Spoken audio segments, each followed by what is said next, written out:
Hello everyone, I hope you are all fine and safe at home. Today we are going to study the types of friction in chapter 12. There are three types of friction. First is static friction, second is sliding friction, and third is rolling friction. First of all, we are going to discuss about this static friction.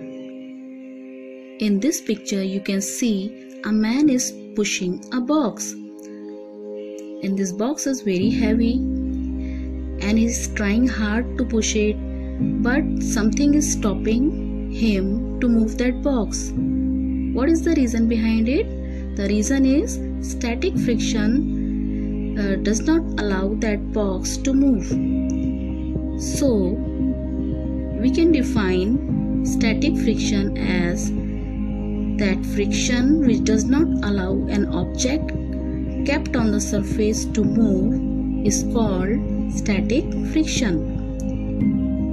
But we are able to move this heavy box with the help of others, then it will move. So the frictional force between the heavy box and the floor is called static friction.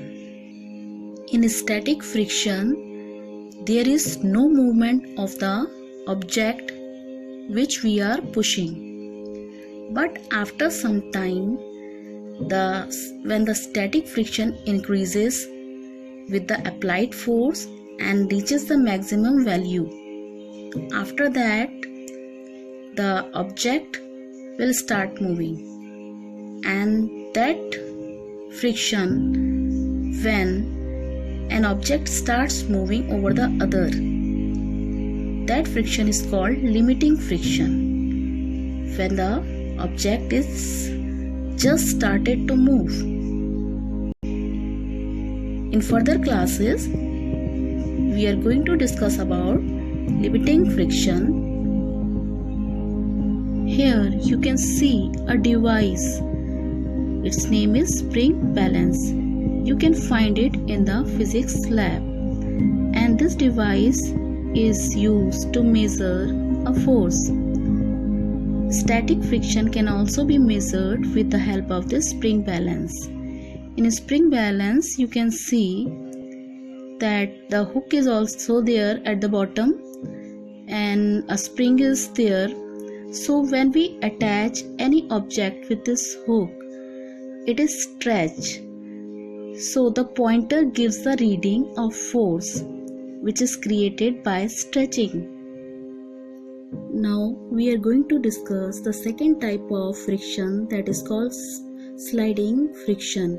Here you can see an inclined plane, that is a slanting plane. Over it a small box is kept over this inclined plane.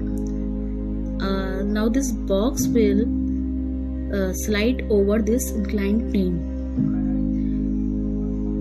So the friction force between the sliding box and the inclined plane is called sliding friction. So we can define it when an object slides over another surface and the frictional force which opposes the motion, that is called sliding friction. Now sliding can be in this manner also, not necessarily an inclined plane. So when we push a box and we apply a force, so an object slides over the other surface, and this is called sliding friction. Now let us discuss the third type of friction, that is the rolling friction. But before that, we should know what is roller. A roller is a cylindrical object as shown in the figure. This is the rolling pin which is used to make chapatis. Then in the second picture, a pencil acts as a roller. Then in the third picture you can see a wheel. It can also act as a roller. So the frictional force which comes into action when an object is made to move over rollers or the wheel, it is called rolling friction, and rolling friction is smaller than sliding friction. It is much easier to roll than to slide an object over another object. Here you can see the example of all the three kinds of friction. So let us see one activity to see that rolling friction is less than sliding friction.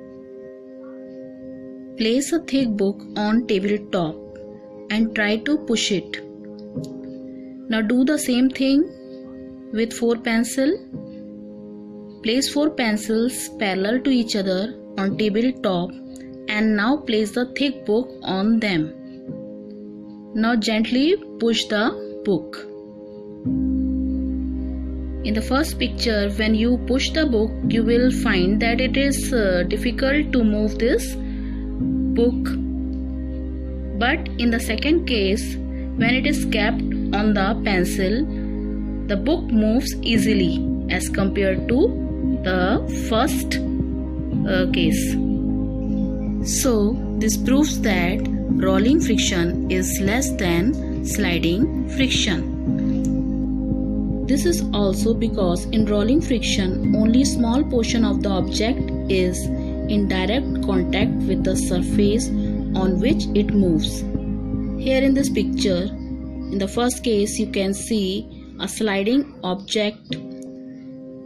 Here the area of contact is more. You can see the area of contact is marked in red. In the second one, the area of contact is less in the rolling friction. The rolling object touches the another surface with less area. That is why it generates less friction. Now few examples of rolling friction are rolling of wheel on the surface of road. Then the second one, you can see the motion of a ball on the floor. Then skating board on a sidewalk. Then in the fourth case, you can see a luggage fitted rollers. A child can easily pull heavy luggage fitted with wheels. So this is all about the rolling friction. I hope you must have understood all the 3 friction very well. Thank you and have a nice day.